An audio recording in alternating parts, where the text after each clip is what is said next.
What if I told you that there was a secret so simple yet so powerful, capable of transforming the way you handle money to the point of taking the weight of the debts that are currently drowning you and transmuting them into real prosperity year to year?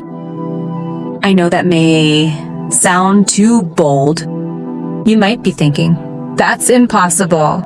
No one pays bills just by repeating a phrase. Or, that sounds like one of those magical promises that never works.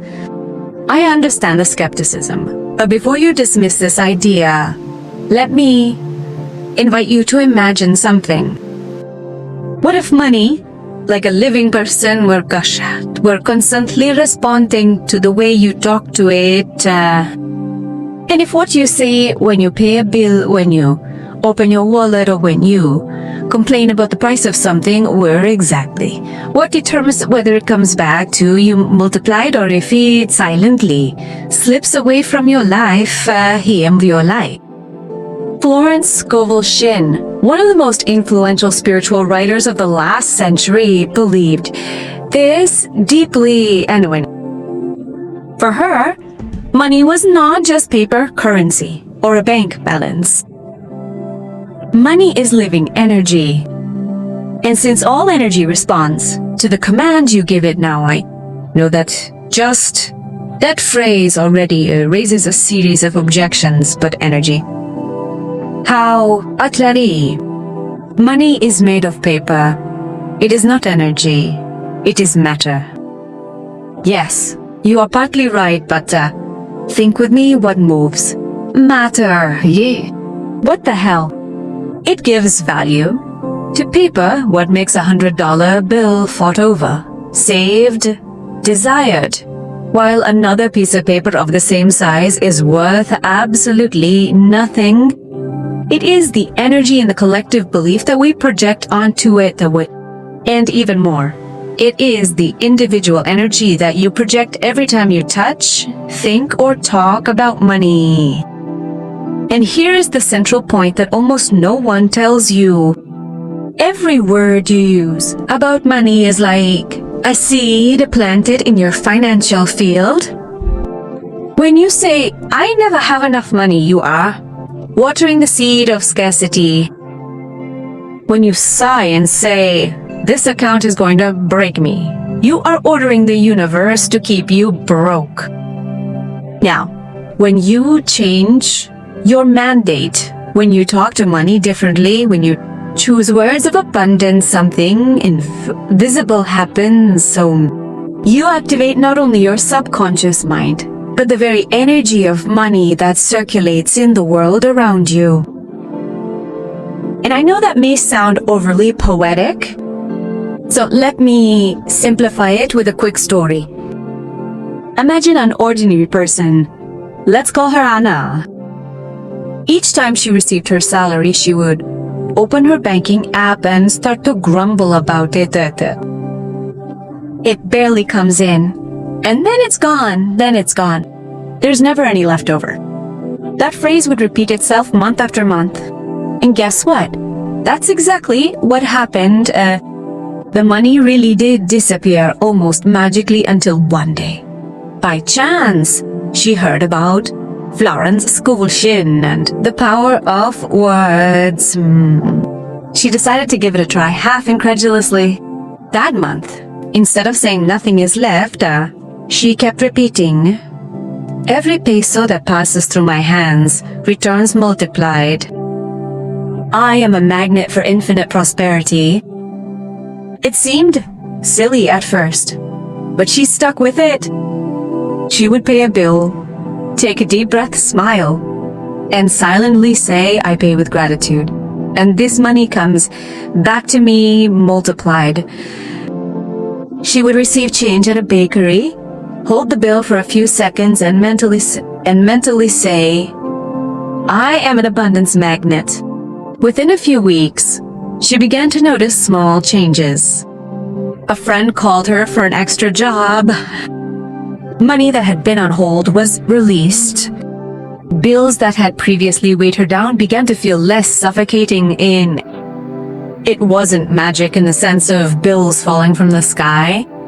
It was magic in the sense that her energy field changed. And here's a fascinating point.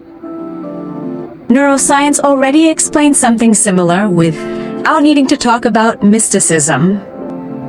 The brain works by repetition. When you repeat negative phrases like, I don't have it, I'm broke, there's never anything left over.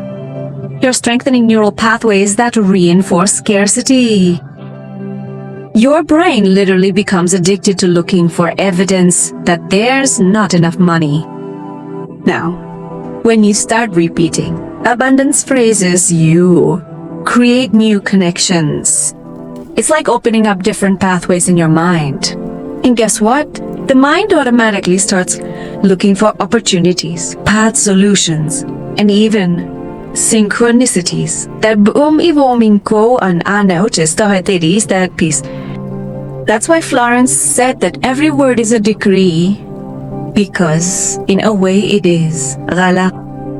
Every time you say, I am prosperous, you're not talking to the wind. You are training your mind, reprogramming your energy, and aligning your frequency with the field of prosperity, And that reprogramming has a direct impact on your choices, your creativity, and even the way people around you respond to you. Now let me ask you something. What do you usually say when you open your wallet? Be honest. Do you complain that it's empty? Do you sigh as you look at the bills? Do you call money a curse when you have to pay something? If you answered yes to any of these questions you've just identified, the reason why prosperity seems to be slipping away from you, is not because you don't work hard enough, it's not because the world is unfair, it's because you're constantly decreeing scarcity without realizing it. And here is the silent secret that Florence Scovel Shinn revealed. Change the conversation. Treat money as an ally, not an enemy. Honor every penny as if it were a sacred seed. Because the truth is that money responds to your treatment. If you curse it, it goes away. If you bless it, it comes back. If you say it runs away, it runs away. If you say it blooms, it blooms. Now I want you to try something very simple. The next time you touch a coin, a bill, or even type in your password to pay a bill online, pause for 3 seconds. Take a deep breath and mentally repeat, I am a magnet for infinite abundance. I am a magnet for infinite abundance. Every penny that goes out comes back multiplied. Do it slowly, like planting a seed. There is no need to believe blindly from the beginning. Just do it. Try it for 7 days and observe. You may notice small changes, an unexpected discount, an invitation to earn a bonus, a bill that seemed huge but turned out to be smaller than expected. These are signs. These are answers.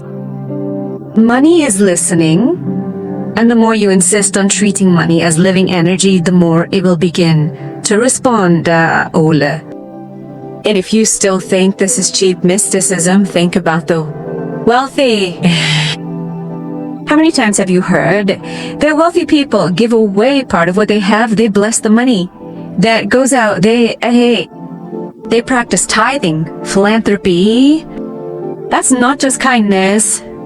It's because they understand, consciously or unconsciously, that money needs to flow. But they don't curse it when it leaves. They're grateful it will return. And that's exactly what Florence taught us. Prosperity doesn't come from exhaustive effort. It comes from a changed consciousness. It's a silent change in the way you talk to money, which then manifests itself in concrete results. Have you ever stopped to think about how certain phrases shape not only your state of mind, but also your financial reality? Think about it. When someone constantly says, I'm a harokatarim, they're not just describing a momentary event, hadant. They're signing an energetic contract with scarcity. You're unconsciously reinforcing that your identity is that of someone who does not have, who will never have, who is trapped in lack. Florence Scovel Shinn said that words are like spiritual commands, invisible decrees that when repeated create invisible paths in the field of life. And the truth is that modern science can forbid with other terms the same dynamic neuroplasticity, neural reprogramming, repetition that creates habits, participation that creates. The problem is that we grew up listening to phrases that sabotage since we were little. We heard our parents, grandparents, and teachers say things like, money doesn't grow on trees. The rich only get rich by exploiting others. Life is hard. He who is born poor dies poor. These phrases are not just popular sayings, they are seeds that once planted begin to germinate in the subconscious. Without realizing it, you begin to repeat these truths like mantras, and each time you repeat them, you strengthen the belief that prosperity is not for you. Idap is not for you. Now, let me show you something powerful. Imagine that each negative word is like placing bricks in a wall that separates you from prosperity. Brick by brick, the wall gets higher, and on the other side, the natural flow of abundance keeps flowing, but you don't. Kiasika, see it. All because you built a barrier with phrases and beliefs that you never questioned. The silent secret that Florence left us is precisely that. The wall can be torn down. How? By replacing each brick with new conscious, positive, and faith-filled phrases. For example, if you have the habit of saying, there's never enough money, try, money circulates abundantly in my life and I always have some left over. Matover. If you say, I can pay my bills, change it to every bill I pay makes room for more prosperity to come in. It seems too simple, almost childish. But it is precisely that simplicity that deceives the skeptic. Because the power is not in complexity, but in constant repetition. And let me tell you a true story that Florence loved to share in her conferences. A woman kept repeating that money was slipping through her fingers. Literally, that was the phrase, money slips through my fingers, and guess what? Nothing stays. Every time she received an unexpected event, a lamp would burn out, her car would break down, and an unexpected bill would pop up. Until she decided to change the phrase. She began to say, money comes to me and stays with me.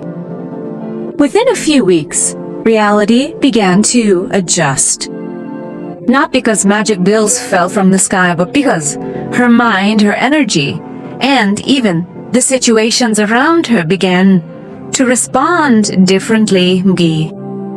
And here is the crucial point. The energy you emit in relation to money shapes the flow that comes back to you. Complaining creates blockage. Appreciation creates movement. And if there is one thing that money hates, it is contempt. If you treat it as an enemy, it does not stay. But if you treat it as a friend, it comes closer. Florence said that money should be treated like an honored guest, someone to whom you open the door with joy, thank them for their visit, and invite them back. Now I want you to visualize an everyday scene. You're gonna pay an electricity bill. You'd usually say something like, another bill leaving me in the red, or this energy is so pricey. But what if at that very moment you did something different? If when you clicked on Maypay, you mentally said, I pay this bill with joy. And this energy comes back multiplied in the form of prosperity, OT. The physical act would be the same, the debited amount would be the same, but the energetic charge would be different, and that subtle difference changes everything. That when you pay complaining, you send the universe a message of scarcity, loss, and sacrifice, sacrifice. When you pay with gratitude, you send a message of abundance, circulation, and trust. And it's the message that determines the response. Money understands no irony. It understands no sarcasm. It understands nothing. It was just a way of speaking. It responds to the energetic tone. If you say, this bill's gonna break me, money understands it literally. If you say, I love you, this payment makes room for more abundance, money responds literally as well. And this isn't just spiritual philosophy. Positive psychology shows that the emotional state with which you face situations directly influences your brain. Gratitude activates areas linked to creativity and the perception of opportunities. Complaining activates areas linked to threats and defense. In other words, when you complain about money, your brain goes into survival mode and closes doors. When you are grateful, your brain goes into expansion mode and opens possibilities. Now let's talk about debt. This is the biggest pain point for many people. When we are in debt, it is almost impossible to look at money with gratitude, and it seems like a cruel irony. But this is precisely where the silent secret must be applied most strongly. Florence said, be grateful even for debt, because it is proof that someone has trusted you. Look at debt not as a burden, but as an opportunity to show faith. Imagine saying, I bless this debt, and know that it dissolves perfectly. That phrase, repeated consistently, changes the vibration of debt. Instead of being a monster, it becomes a teacher. Instead of being a burden, it becomes a stepping stone. And here comes something that almost no one talks about.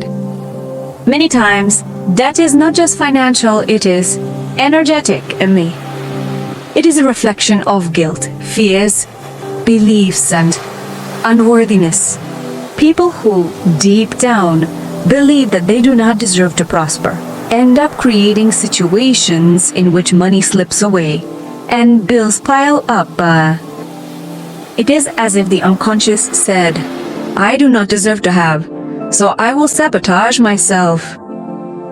That is why Florence's silent secret is not just repeating phrases, but rewriting one's own identity. Stopping seeing oneself as someone who is broke, and starting to see oneself as someone who is prosperous in the making, And you may wonder, but isn't it self-deception to say that I am prosperous when I am full of debt? Self-deception is continuing to repeat that you are broke when, in reality, you have within you the infinite capacity to create, attract, and manifest. Saying that I am prosperous is not denying reality.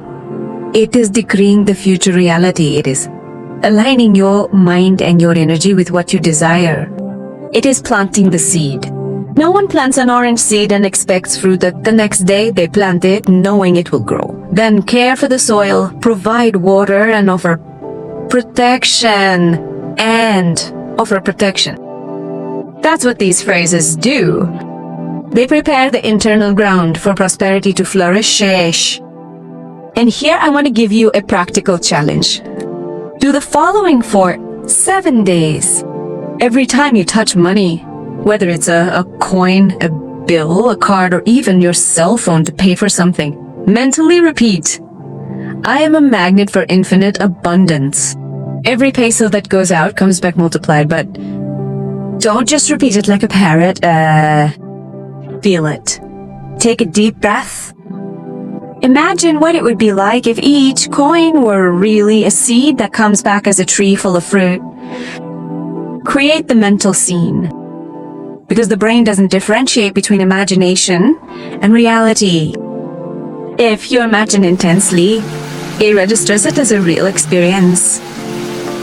And observe what happens in those 7 days. Perhaps small blessings will begin to emerge. A friend pays off an old debt and income. Opportunity appears an unexpected. Discount a lower bill than expected, and these signs are not coincidences. They are responses. They are the first fruits of the new seed you planted. Now let's talk about something even deeper. The power of the stories you tell yourself. Many people live by the words out. I always get tangled up in money. I never manage to save. I'm terrible with finances. Those phrases aren't just statements, they're self-fulfilling prophecies. Florence said, quote, "You don't attract what you desire, you attract what you believe." If you believe you are disorganized, you will create situations that confirm that. If you believe that money is always slipping away, you will live confirming that. But if you start telling a different story, I am someone who is learning to prosper, I am a good manager in the making, money likes to stay with me, you start attracting situations that confirm the new story. And that is the silent secret that transforms debt into prosperity. Changing the narrative is not about denial. Debt is about seeing it as part of the journey. It is about rewriting the internal script. Because life is nothing more than a reflection of the story you tell about yourself. We have reached a crucial point. Up to this point, you have realized that money is not just paper, a number, or a bank balance. It is living energy that responds to your words, your emotions, and your faith. You have already understood that each sentence spoken about it is a silent decree that opens or closes the doors to prosperity. You have already perceived that debts are not monsters, but masters, and that scarcity is not a sentence, but a state of mind that can be rewritten. But now comes the most important part, how to close. How to close that cycle of scarcity definitively and open a new cycle of abundant prosperity. The answer lies in something simple but profoundly transformative: gratitude and perseverance. Because it is useless to repeat the phrase, I am a magnet for infinite abundance, once or twice and then go back to complaining about the bills, cursing the salary, insulting the government, or speaking badly of those who have money or those who have money. Prosperity does not come from sporadic attempts. It is born from the silent discipline of those who choose every day to speak differently, to feel differently, sowing a new reality. Florence Scovel Shinn said that faith is a muscle. You need to exercise it until it becomes natural. In the early days, it may seem strange. You may even laugh at yourself saying, I am a magnet for infinite abundance, as you pay the credit card bill. But it is in that moment that you are watering the new seed. Laughter does not matter. Initial disbelief does not matter. What matters is that you are consciously choosing new words, and the more you insist, the more your mind yields, the more your energy shifts, the more the invisible field around you begins to align. And here's a powerful revelation. Prosperity is not measured in numbers alone. You may notice that the first sign of a change will not necessarily be an immediate increase in your salary, but perhaps a sense of lightness in dealing with money. You pay a bill without feeling that weight in your stomach. You open your wallet and feel gratitude, even though it's not full yet. That lightness is the first step. It's the sign that the wall of scarcity has begun to crumble, and when the flow comes. Because money has always been flowing. It's just that he had turned off the tap with complaints and negative beliefs. Now, let me tell you a little story to illustrate it. A man kept repeating that he never had any luck with money. Whenever he earned extra money, an unexpected cost arose. He called it the curse of fast money. Until one day, someone said to him, "Are you cursing money before it even arrives?" He didn't understand it right away, but he began to observe and realized that every time he received money, he would say things like, "Kwango, this isn't going to last. This is going to disappear soon. I can never keep anything." So he decided to change. He began to say, "Money comes and stays with me. It grows and bears fruit." At first, it seemed like just words in the wind, but over time something changed He managed to pay off all debts. He began to save small amounts. He felt more confident. What changed? It wasn't the country's economy, it wasn't his salary, it wasn't luck. It was the internal conversation, it was the energy. He began to project. And that's what I want you to understand in this closing. There is no external miracle that is going to change your financial life without first changing the internal conversation. You can win the lottery and lose it all in a few years if you don't change your mindset. You can inherit a fortune and get into debt again if you keep repeating phrases of scarcity. Because it's not the amount that matters, it's the conscience. Florence used to say, "Prosperity is not having, it's being." Being prosperous means carrying within you the conviction that there is always more, that the flow is infinite, that the universe is generous. And here I want to propose a final practice. Basically, paraphrases to become your daily decrees. They could be these. I am a magnet for infinite abundance. Every peso that goes out returns multiplied to my hands. I bless the money that comes and goes, for it always returns. Repeat them every morning when you wake up, and every night before you go to sleep. It's not an esoteric ritual. It's mental training, it's energetic. Sowing. Do it for 21 days, and you'll begin to notice not only external changes, but above all, internal ones. Internal ones. More confidence, more serenity, more hope. And that is the fertile ground for prosperity to flourish. And make no mistake, prosperity is not just paying debts or accumulating wealth. It's living with the feeling that there is always enough. It is walking through life with the certainty that the universe is not scarce, but generous. It is changing the fear of lack for faith in abundance. And that, my friend, begins now, in the silence of your words. So I leave you with a reflection. Every time you touch money, you are making a decision. The decision to repeat the old pattern of complaining, cursing, and fearing. Or the decision to bless, be grateful, and decree prosperity. Such a small decision, but one that can redefine your entire financial life. Because in the end, the silent secret is not in the outside world, it is within you. And remember, money is not just paper, money is living energy that responds to your faith. So each coin with hope, water each payment with gratitude, and reap a bountiful harvest of prosperity.